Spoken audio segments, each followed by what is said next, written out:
충만하시고 승리하십시오. 네. 우리가 신앙생활을 하지 않습니까? 신앙생활을. 근데 이 신앙생활을 하려면은 두 가지가 기본적으로 전제되어져 있어야 된다고 되어 있어요. 두 가지가 뭐냐면 첫 번째는 하나님이 계셔야 됩니다. 그렇죠? 하나님이 안 계시면 우리가 신앙생활 할 이유가 없잖아요. 하나님이 반드시 계셔야 되는데 그 계셔야 되는 하나님이 어떤 하나님이냐면 창조의 하나님이시고 또 이 역사를 주관하시는 하나님이시고 또 이 땅에 오셔서 우리를 구원하시는 하나님이시고 또 이 땅에 임하셔서 우리와 함께 하시는 하나님이시고 그리고 마지막에는요. 이 땅에 재림하셔서 선악간에 이 땅에 있는 모든 피조물들을 심판하실 하나님, 그런 하나님이 계셔야 신앙생활이 되겠죠. 뭐 가장 기본적인 겁니다. 또 하나는 하나님이 약속을 하시는데 그 약속을 어떻게 해야 되겠어요? 반드시 이루시는 하나님이어야 돼요. 왜냐하면 기본적으로 하나님이 우리에게 말씀을 하실 때 다 말씀을 하시죠? 말씀을 하신다 이겁니다. 말씀을 하시는데 이 말씀을 우리가 여기에 맞춰서 신앙생활을 해야 되는 거예요. 그죠?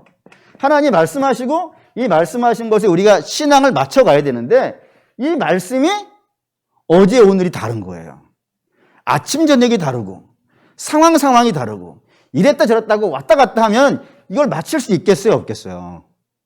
못 맞추는 거예요. 그러면 우리가 흔히 뭐 이런 말 하지만 뭐 어느 장단에 춤을 추냐 이거예요. 그러니까 장단이 왔다 갔다 하면 처음에는 이렇게 좀 맞춰보다가 하죠? 이렇게 춤을 여기 춰야 되는데 어떻게 못 추겠어? 이렇게 뭐 해야 되는데 장단이 계속 안 맞으면요. 에이, 간도. 이렇게 되지 않겠어요. 그렇기 때문에 하나님은 말씀이 항상 일정해야 되고 하신 말씀을요. 반드시 이루셔야 우리가 신앙생활이 된다 이거예요. 그래서 이 두 가지를 성경은 항상 모든 곳에서 이야기를 합니다. 그래서 하나님이 어떠한 분인지 이건 우리가 뭐 어마어마하게 많이 했으니까 빼고 하나님이 약속을 하시는데 약속을 얼마나 중요하게 여기시는지를 한번 보자 이거예요. 한번 볼까요? 언약이라는 단어가 몇 번 나오는지 보자입니다. 네, 몇 번 나오냐면 우선 2절. 2절에 있죠, 언약? 네, 그리고 3절. 언약 있죠? 4절. 거기도 언약 있죠? 다음에 5절. 그 다음에 6절. 찾으셨죠? 언약. 그리고 8절. 그리고 10절. 몇 번 나온 거예요? 저 혼자만 찾았습니까? 몇 번 나왔어요? 7번. 7번 나왔다는 데에 대해서 뭔가 좀 짠 나오지 않습니까? 언제나 우리 성경에서 7이라고 숫자가 나오면은 그건 완전수고 충만수예요. 다시 말하면 하나님이 언약을 굉장히 중요하게 여기신다 이거예요. 너무너무 중요하게 여기신다 이거예요. 그러니 뭐 엄청나죠? 하나님 정말 언약을 중요하게 여기세요. 심지어는 다른 데 한번 찾아봅시다. 민수기 23장. 민수기 23장에는 유프라데스 강 근처에 살고 있던 부올의 아들 발람이라고 하는 무당이 등장해요. 근데 그 무당이 여기에 등장하는 이유는 뭐냐면 모압 왕 발락이라는 왕이 있었는데 그 발락 왕이 이 발람을 불러다가 이스라엘을 저주해 달라고 그런 거예요. 그 저주해 달라고 하는 그 사건 속에 19절 읽겠습니다. 하나님은 사람이 아니시니 거짓말을 하지 않으시고 인생이 아니시니 후회가 없으시도다. 어찌 그 말씀하신 바를 행하지 않으시며 하신 말씀을 실행하지 않으시랴. 하나님이 축복해 주겠다고 이스라엘에게 말씀하셨단 말이에요. 그래서 구원해낸 거란 말이에요. 근데 그 하나님이 축복하시려는 이스라엘을 무당이 와서 구술해가지고 하나님 마음을 바꾸려고 한다고 해가지고 하나님 마음이요.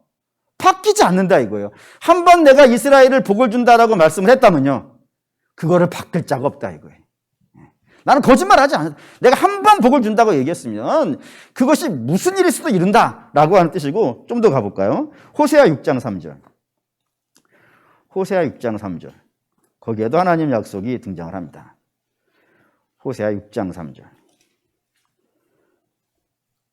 1261페이지. 1261페이지. 호세아 6장 3절 읽겠습니다. 그러므로 우리가 여호와를 알자. 힘써 여호와를 알자. 그의 나타나시면 새벽빛같이 어김없나니 비와 같이 땅을 적시는 늦은 비와 같이 우리에게 임하시니라. 우리가 하나님을 알 수 있다 이거예요. 알 수 있는데 어떻게 해서 알 수 있다고요? 하나님이 왔다 갔다 못 알지 않겠어요.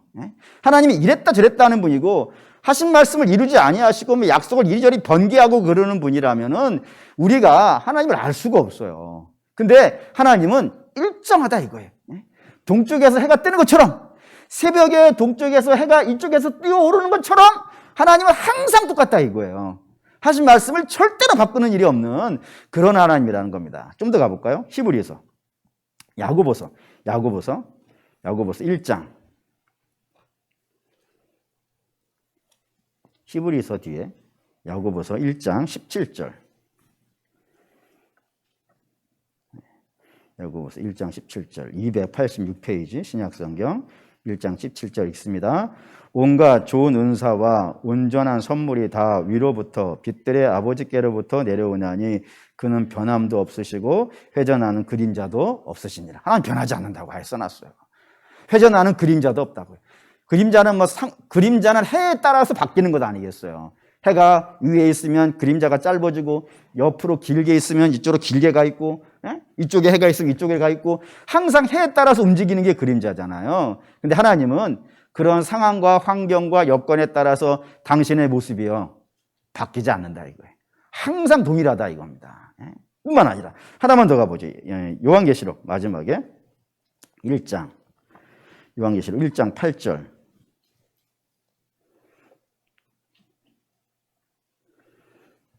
요한계시록 1장 8절 듣겠습니다.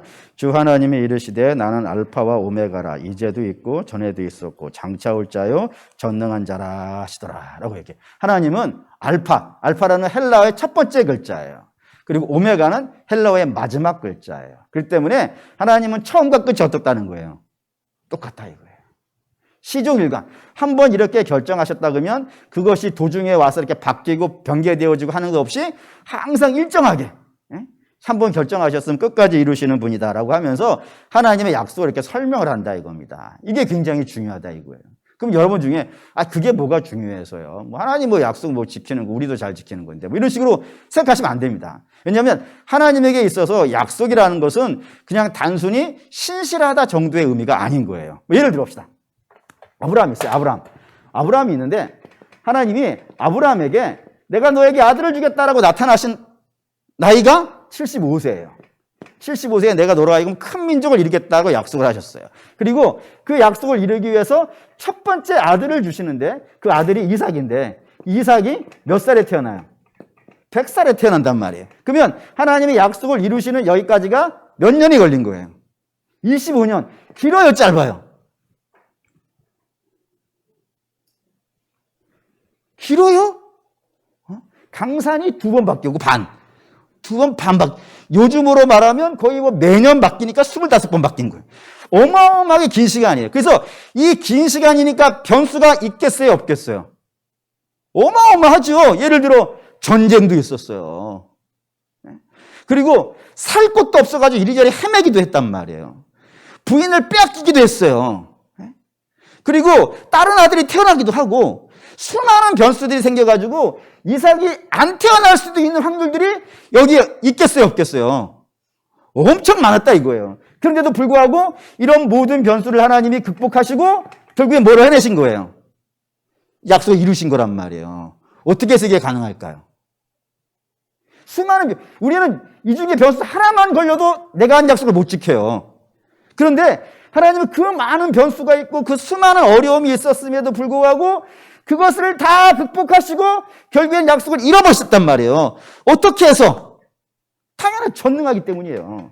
그러니까 하나님의 약속은 뭐하고 연결된 거예요? 전능함과 연결된 거예요. 그러니까 하나님의 약속을 안 지키면 어떻게 돼요? 하나님의 전능함에 문제가 생겨요. 하나님 스스로가 모순이 된단 말이에요. 그 때문에 하나님은 무슨 일이 있어도 당신이 하신 약속은요 반드시 지켜야 돼요. 그러지 않으면 하나님이 안 되는 일이 발생이 되어지기 때문에 하나님 스스로 당신을 부인하고 부정하는 일이 되기 때문에 하나님은 반드시 약속을 지킨다 이겁니다. 하나님 본성 때문에요. 속성 때문에. 얼마나 하나님의 약속을 중요하게 여기겠어요? 안 중요하게 여기겠습니까? 중요하게 여기는 거예요. 그러면 그렇게 약속을 중요하게 여기시는 하나님의 자녀된 자들은 어떻게 될까요? 하나님의 약속을 중요하게 여기는데 우리는 약속을 대충 여긴다면요, 안 되겠죠? 당연히 그분의 자녀이니까 우리도 약속이라는 것을 중요하게 여겨야 될 것이고, 특별히 하나님 앞에서 한 약속은요, 그 말해 뭐 하겠습니까? 잘 지켜야 된다 이거예요. 그런데 오늘 본문에는 그 약속을 잘 지키겠다고 아멘 여호와, 너 약속을 잘 지켜라라고 했던 아멘 여호와라고 했던 사람들이 약속을 안 지켰다 이겁니다. 그럼 당연히 이제 궁금함이 생기는 거예요. 왜 안 지켰을까? 약속을 지킨다고 해놓고 왜 약속을 안 지키는 일이 발생이 됐을까? 라는 질문이 생기고, 그 질문에 대해서 성경은 두 가지로 답을 한다 이겁니다. 이스라엘, 오늘 본문에서 두 가지로 이스라엘이 약속을 한다고 잘 지키겠다고 해놓고 안 지킨 이유가 두 가지로 등장하는데, 첫 번째는 중요하지 않은 것에다가 신앙의 목표를 놨다 이겁니다. 이게 뭔 말이냐면 4절하고 5절일까요? 4절에서 5절, 예레미야 11장 4절에서 5절 읽겠습니다. 이 언약은 내가 너희 조상들을 새 풀무 애굽 땅에서 이끌어내던 날에 그들에게 명령한 것이라. 곧 내가 이르기를 너희는 내 목소리를 순종하고 나의 모든 명령을 따라 행하라. 그리하면 너희는 내 백성이 되겠고 나는 너희의 하나님이 되리라. 내가 또 너희 조상들에게 한 맹세는 그들에게 젖과 꿀이 흐르는 땅을 주리라 한 언약을 이루리라 한 것인데 오늘이 그것을 증언하느니라 하라 하시기로 내가 대답하여 이르되 아멘 여호와여 하였노라라고요. 예, 하나님께서 새풀무 애굽 땅에 살고 있었을 때를 새풀무 속에 살았다는 거예요. 그러니까 너무너무 어려운 때, 그러니까 이스라엘이 처음 구원받은 자리가 어디였다는 거예요. 너무너무 힘들었던, 그러니까 처음부터 하나님이 이스라엘이 너무너무 힘들었던 그때에서부터 처음부터 시작해가지고 약속하신 것인데, 그때 약속하신 것을 지금까지 변함없이 쭉 끌고 오셨다 이거예요. 그 약속이 뭐였냐면 이거였다. 이거를 절대 잊으시면 안 돼요.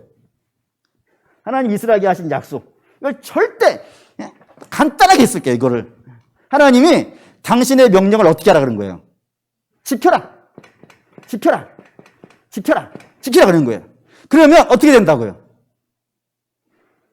이 순서를 틀리면 안 돼요. 이 순서가 틀리기 때문에 신앙이 헷갈리는 거예요. 자, 하나님이 처음부터 이스라엘을 애굽 땅에서 불러낸 처음부터 하나님이 이 약속을 하셨는데, 그 약속이 뭐냐면 약속을 지켜라. 그러면 뭐가 될 거라고요?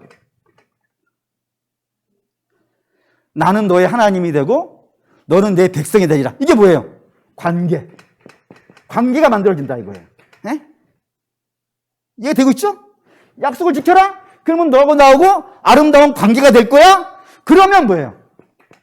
그러면 가나안을 주겠다. 이게 복이에요. 이 그림을 헷갈리시면 안 돼. 근데 이스라엘에게 헷갈리는 거예요. 다시 지켜라. 지키는 이유가 뭐예요?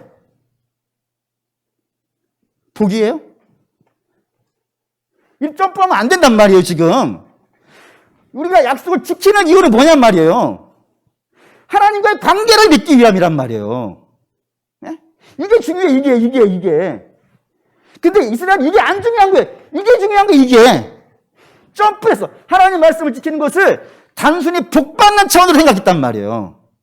이거는 아무것도 아니야. 왜죠? 이게 되면 이거는요 따라오는 거란 말이에요.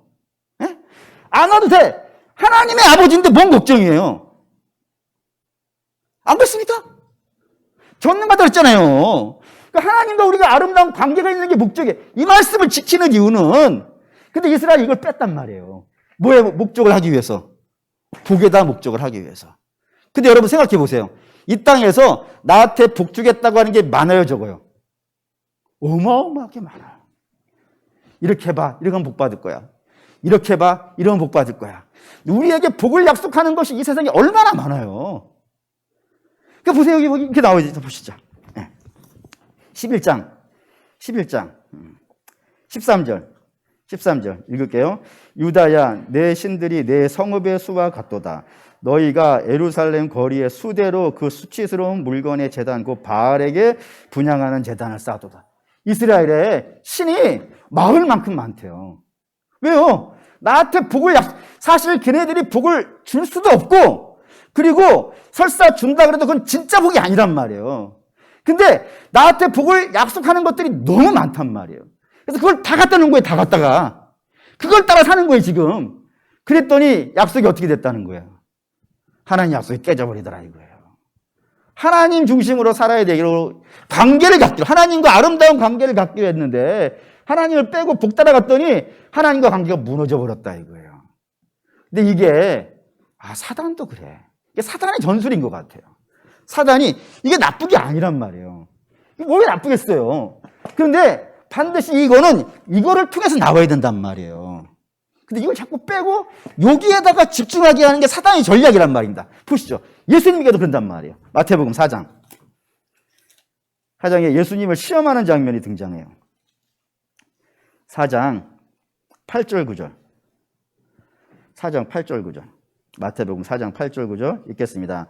마귀가 또 너를 데리고 지극히 높은 산으로 가서 천하 만국과 그 영광을 보여 이르되 만일 내게 엎드리면 경배하면 이 모든 것을 내게 주리라. 사단이 그러죠? 사단이 뭐 한다는 거예요? 이거 줄게 해, 내가. 천하 만국 내가 줄게. 사실 줄 수도 없지. 얘가 뭘 줄 수가 있겠어요. 근데 그렇게 얘기를 한다니까요. 근데 여기에 관심이 있으면 여기에 훅 갈까요, 안 갈까요? 여기에 내 삶의 목표가 여기에 있어요. 그러면은 훅 할까요, 안 할까요? 훅 하지. 훅 하는 상황이 된단 말이에요. 그때 예수님이 어떻게 벗어나는지 봅시다. 이 상황을 4장 10절 읽겠습니다. 이에 예수께서 말씀하실 때 사단아 물러가라. 기록되었을 때 주 너의 하나님께 경배하고 다만 그를 섬기라 하니. 예수님 이거 중요치 않다 이거예요. 뭐가 중요한 거예요? 관계. 나 하나님께만 절하게 돼 있어. 나는 하나님과 관계하게 돼 있어. 이걸로 벗어난단 말이에요. 그러니까 예수님은 이거 중요하지. 천하 만국의 왕이시니까 이거 뭐 나쁠 게 없어요. 하지만 이게 중요한 게 아니라 이게 중요한 게 이게 되면 이거는 따라올 거예요. 뭘 보면 아냐? 빌립보서 보시죠. 빌립보서 2장.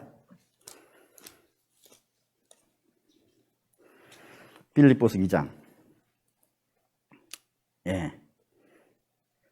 7절부터 볼까요? 7절부터 11절까지 읽겠습니다.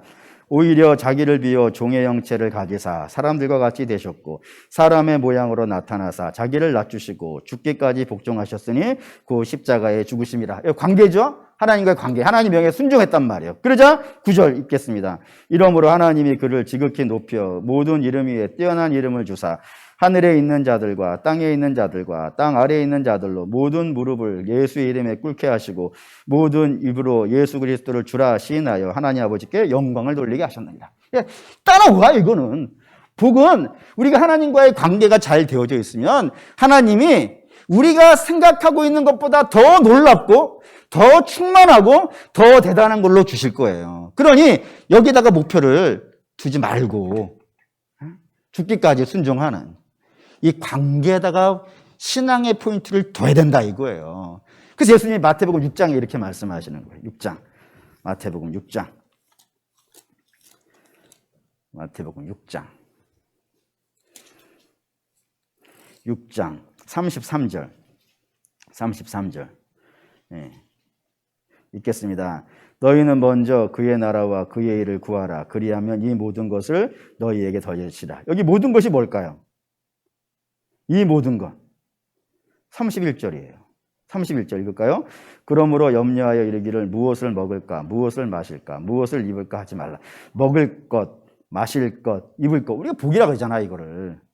이 복, 하나님이 주시는 복이라 이거예요. 그러니까 여기는 더하시는 거예요. 그냥 하나님이 때가 되면 알아서 더해 주시는 것이니까 여기에다가 신앙의 포인트를 두지 말고 먼저 그의 나라와 그의 일. 하나님과 관계.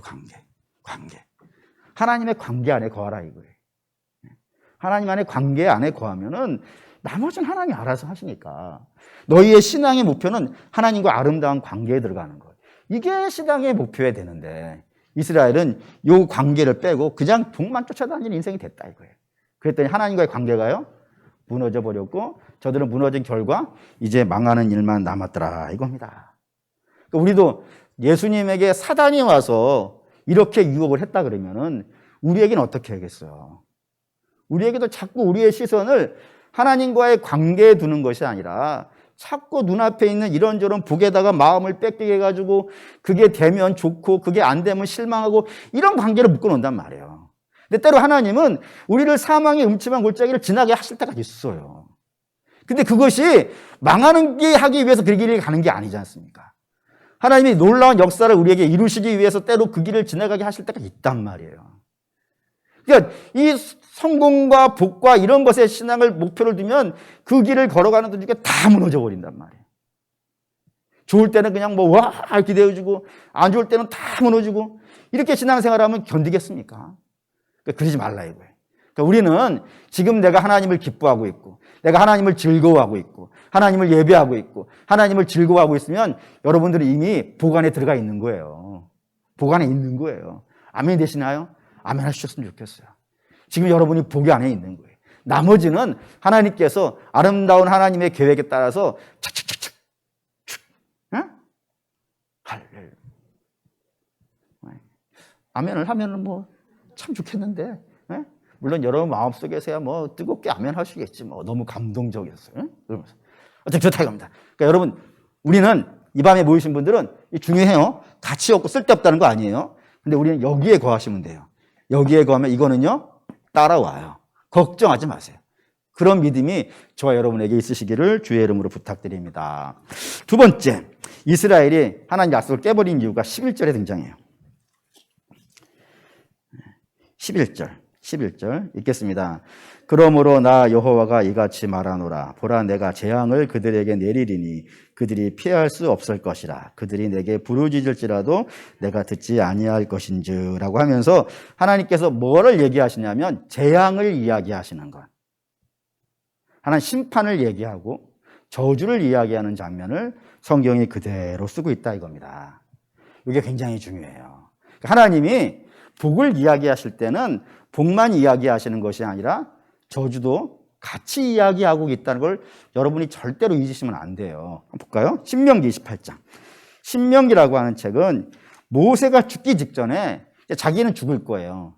죽을 것이고 이스라엘은 요단강을 건너가서 이제 그 가나안 땅에 들어가 살 거예요. 근데 자기는 같이 못 가니까 자기를 놓고 가야 되는 백성들이 앞으로 가나안 들어가서 이렇게 살아야 돼. 절대 내가 이거 마지막으로 너희에게 이야기하는 설교니까 이 설교 갖고 잘 살아야 돼 라고 하는 의미에서 주어진 책이 신명기 28장인데 신명기 28장을 우리가 뭐라 그러냐면 복과 저주의 장이라고 불러요. 먼저 볼까요? 28장 1절 읽겠습니다. 내가 내 하나님 여호와의 말씀을 삼가 듣고 내가 오늘 내게 명령하는 그의 모든 명령을 지키면 내 하나님 여호와께서 너를 세계 모든 민족 위에 뛰어나게 하실 것이라 라고요. 그러니까 네가 하나님 말씀을 잘 들어서 하나님과의 관계 속에 들어가게 되어지면 하나님께서 너희에게 말할 수 없이 놀라운 복을 주시는데 모든 민족 위에 뛰어나게 하실 것이고 하면서 복이 쭉 선포가 된단 말이에요. 하나님 관계 아래 살아가는 자들에게 나타나는 복이 쭉 14절까지 쭉 이어져요. 여기에는 여러분이 잘 아는 것도 있어요. 뭐 들어가도 복을 받고 나와도 복을 받고 뭐 한 길로 왔다가 10길로 도망가고 이런 복들이 쫙 명시가 되어 있단 말입니다. 근데 이 28장에는 이 복만 등장하는 게 아닌 거예요. 28장 15절에 문제라기보다는 우리가 관심 있게 봐야 되는 게 있습니다. 15절 읽을게요. 내가 만일 내 하나님 여호와의 말씀을 순종하지 아니하여 내가 오늘 내게 명령하는 그의 모든 명령과 규례를 지켜 행하지 아니하면 이 모든 저주가 내게 임하여 내게 이를 것이니라고 하면서 주께서 뭐를 선포하고 있는 거예요? 저주를 선포하고 있다는 거예요. 누가 받을 저주? 하나님 말씀을 따르지 않았을 때 발생하는 저주를 쓰시는데 이것도 하나님 말씀으로 나온단 말이에요. 약속으로 이렇게 할 거야 라고 하나님 약속을 했단 말이에요. 그럼 이걸 지키겠어요? 안 지키겠어요? 지키신다 이거예요, 이것도. 그래서 이게 몇 절까지 이어지냐면은 뒤에 68절까지 이어져요. 계속 끝까지 복으로 나와 있는 것보다 저주로 나와 있는 이야기가요. 더 많다 이거예요. 그럼 이제 궁금해지는 거예요. 아니, 복의 이야기가 좀 더 많아야지 왜 저주의 이야기가 많을까라고 물어보신다면 저는 이것도 하나님이 우리를 사랑하시기 때문이라고 이야기한단 말이에요. 왜 그렇게 이야기를 할 수 있냐면은 사람은 제가 지금까지 쭉 보아오고 또 저 자신을 많이 묵상해 본 결과에 의하면은 복이라는 것에 대한 메시지보다 저주라는 메시지에 더 쉽게 잘 반응을 해요. 예를 들어서, 이건 예를 드는 거니까, 목사님도 저런 걸 따지시네. 이렇게 생각하지 마시고, 예를 드는 거예요. 절대 오해하지 않으셨으면 좋겠어요. 이사를 갈 때, 복 있는 날을 택해서 가요? 손 없는 날을 택해서 가요? 여러분 모르실까? 손이 뭔지 모르겠는데, 목사님. 이러면 이제, 할 말이 없는 것인데, 어쨌든 그렇다 이거예요. 사람은 복은 없어도 살 수 있어요. 뭐 특별한 복이 없어도 사는 데 지장이 없어요. 하지만 저주는요, 고통은요, 어려움은요, 면하고 싶은 마음이 훨씬 더 강력해요. 그래서 안 좋은 거라고 하면요, 죽어도 안 하려고 하는 것이지. 그러니까 하나님이 의도가 분명하죠. 이 저주 얘기를 세게 해가지고 뭐하게 하려고요? 이스라엘로 하여금 그거 못하게 하려고. 엉뚱한 짓 못하게 하려고 하고 하신다 이거예요. 그게 왜 중요하냐면 하나님이 이스라엘이 잘못된 길을 가고 있는데도 불구하고 내버려 두시면 그건 사랑이 아니에요. 왜냐하면 안 좋은 길로 가면은 결국에는 우선 누가 망하는 거예요? 그 길을 가는 이스라엘이 망해요. 근데 이스라엘만 망하면 문제가 좀 덜 될 수도 있어요. 더 심각한 문제는 그거를 보면서 따라가는 사람들이 생긴단 말이에요. 하나님 아무 말 안 하시네. 저렇게 살아도 하나님 아무 얘기 안 하시네. 라고 해버리신다면요, 우리가 그 길을 따라가지 않겠습니까? 그래 간 자도 망하고 뒤에 온 자도 망하게 되어 있단 말이에요. 그 때문에 하나님께서 안 좋은 길로 가면은 반드시 하나님이 책망을 하시게 되어 있단 말이에요. 그래서 너도 못 가게 하고 다음에 따라오는 자들도 그 길을 못 가게 하시려고 하나님이 저주를 하신다 이겁니다. 그럼 이런 생각 하실 수도 있어요. 뭐 하나님이 뭐 저주를 하는가? 이게 이스라엘의 마음이었다 이거예요. 그럼 분명히 기억하셔야 되는 것은 하나님은 절대 주권의 하나님이라고 불러요. 절대 주권의 하나님이라는 것은 그분은 긍휼히 여길 자를 긍휼히 여길 수 있고 은혜를 베풀 자에게 은혜를 베푸실 수 있으며 심판하실 자를요, 심판하실 수 있는 분이라는 거예요. 그걸 누가 하나님 왜 심판하세요? 라고 말할 수가 없어요. 하나님은 그 일을 하실 수 있는 분이란 말입니다. 그러니까 하나님이 심판하신다고 이야기를 하면은 백성들은 그거에 대해서 어떻게 반응해야겠어요? 무겁게 반응해야 돼요. 근데 이스라엘은 에이 하나님 뭐 심판을 하겠어? 이런 생각으로 하나님의 심판을 가볍게 하긴 가볍게. 그러니까 그 길로 가는 거예요. 근데 또 하나의 이유가 있어요. 또 하나의 이유가 12절인데 예레미야 11장 12절 11절 12절 11장 12절 읽을게요. 유다 성읍들과 예루살렘 주민이 그 분향하는 신들에게 가서 부르짖을지라도 그 신들이 그 고난 가운데서 절대로 그들을 구원하지 못하리라 라고. 이 말씀의 의미는 뭐냐면은 이스라엘이 하나님과 이방의 신들을 같이 섬겼는데 같은 급으로 나가지고 하나님이 심판을 하더라도 누가 막아줄 수 있다고요? 우상들이 막아줄 수 있을 거라고 생각을 했다 이거예요. 그래서 주께서 그럼 막아보라고 해. 내가 심판할 때 너희들이 믿는 신에게 가가지고 막아달라고 부탁을 해봐. 그래서 막을 수 있는지 없는지. 왜요? 저들은 그냥 신이 아니거든. 눈이 있어도 보지 못하고 발을 새겨놨지만 발로 걷지 못하고 귀가 있지만 듣지 못하고 능력이 없는 그냥 돌과 나무에 지나지 않는 것들이니까 내가 저주할 때 막아보라고 해 그런다 이거예요. 다시 말하면 이스라엘이 하나님의 저주도 이방의 신으로 인하여서 막을 수 있다. 그러니까 하나님의 저주를 가볍게 여겼을 뿐만 아니라 하나님의 저주를 다른 방법으로 충분히 해결할 수 있을 거라고 생각하는 그 마음이 하나님 약속을 가볍게 여기는, 하나님의 약속을 가볍게 여기는 그런 일로 발생이 되어졌더라 이겁니다. 그래서 하나님이 치시는 거죠. 그래서 얼마나 이게 심각한 문제냐면 14절 볼까요? 14절 읽겠습니다. 그러므로 너는 이 백성을 위하여 기도하지 말라. 그들을 위하여 부르짖거나 구하지 말라. 그들이 그 고난으로 말미암아 내게 부르짖을 때에 내가 그들에게서 듣지 아니하리라. 선지자에게 말씀을 하시는 거예요. 너 기도하지 마. 이스라엘을 위해서 기도하지 마. 예레미야가 기도하면 무슨 기도하겠어요? 이스라엘을 살려달라는 기도하겠죠. 그거 하지 말라 이거예요. 왜요?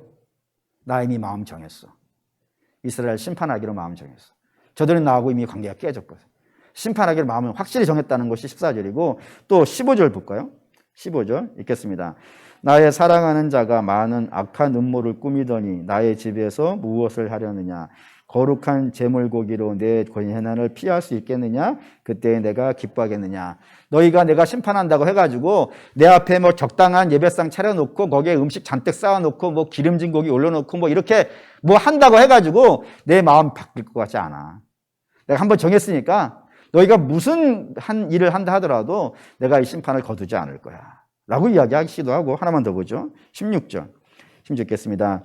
여호와께서는 그의 이름을 일컬어 좋은 열매 맺는 아름다운 푸른 감람나무라 하였으나 큰 소동 중에 그 위에 불이 피웠고 그 가지는 꺾였도다. 그리고 이스라엘이 원래는 푸른 감람나무예요. 감람나무. 감람나무는 우리식으로 말하면 우리가 알고 있는 나무로 말하면 올리브 나무예요.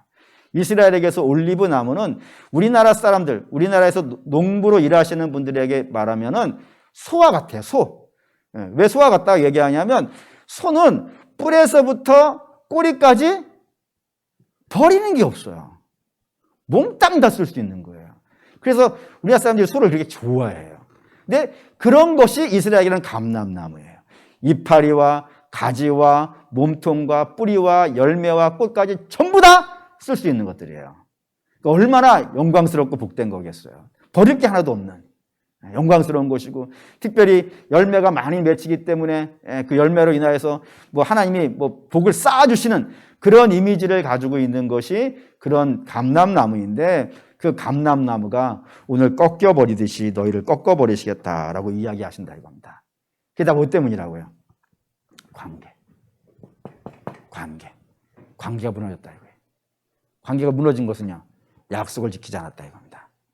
그래서 이렇게 됐으니까 이스라엘은 이렇게 된 것이죠. 이게 오늘 우리에게도 중요합니다. 이 약속이 저와 여러분에게도 주어져 있는 거 아십니까? 한번 볼까요? 요한복음 15장인데 포도나무장에 그대로 등장하죠. 이 약속이 4절 5절 4절에서 7절 4절에서 7절 15장 요한복음 15장 4절에서 7절 읽겠습니다. 내 안에 거하라 나도 너희 안에 거하리라. 가지가 포도나무에 붙어있지 아니하면 스스로 열매를 맺을 수 없음같이 너희도 내 안에 있지 아니하면 그러하리라. 나는 포도나무요 너희는 가지라. 그가 내 안에 내가 그 안에 거하면 사람이 열매를 많이 맺나니 나를 떠나서는 너희가 아무것도 할 수 없음이라. 사람이 내 안에 거하지 아니하면 가지처럼 밖에 버려져 마르나니 사람들이 그것을 모아다가 불에 던져 사르느니라. 너희가 내 안에 거하고 내 말이 너희 안에 거하면 무엇이든지 원하는 대로 구하라. 그리하면 이루리라 라고요. 여기도 동일하게 예레미야 11장에 등장하는 말씀과 동일한 이야기입니다. 너희가 하나님과의 관계 안에 거하라고요. 다시 말하면 하나님의 관계 안에 거한다는 것은 뭐예요? 하나님 약속을 믿으라. 약속을 믿고 그리고 그 약속 안에 너희가 거하고, 그 약속 하나를 볼까요? 약속이 10절 읽겠습니다. 10절 내가 아버지의 계명을 지켜 나의 사랑 안에 거하는 것 같이 너희도 내 계명을 지키면 내 사랑 안에 거하니라. 내 계명 지키라. 그래서 어디로 들어가라고요? 하나님 계명을 지켜서 관계로 들어가라고요. 그러면 그 관계로 인하여서 열매가 나온다고요. 이렇게 살아야지. 너희가 이 관계를 깨버리고 단지 그냥 복을 따라 산다든가 그럼 안 된다 이거예요. 그리고 하나님이 이렇게 살면 안 된다고 분명히 말씀하시면서 저주를 선포하셨는데 말라버릴 것이고 그러면 죽어다가 불에 던져 살을 것인데 이런 저주가 선포되었는데 에이 설마 하나님 이러면 안 된다 이거예요. 하나님 약속을 무겁게 여기시라고요. 무겁게 여기셔야 비로소 우리가 신앙생활이 잘 되어집니다. 그리고 우리 사랑하는 믿음의 성도 여러분 바라고 원하는데 우리가 하나님의 약속을 잘 믿고 그리고 또 하나님 약속을 따라 잘 살 수 있길 바랍니다. 그래서 하나님의 자녀가 되시고 하나님 여러분 아버지 되시는 이 관계의 복을 여러분들이 누리시기 바라고, 이 복이 무너지면 저주도 받을 수 있고 책망도 받을 수 있다 이런 생각들을 갖고 그쪽으로 안 가시려고 그래야 돼요. 가지에서 떨어지지 않으려고 늘 주님에 붙어 있으려고 그런 간절한 소망이 저 여러분에게 있으시기를 주의 이름으로 축원합니다.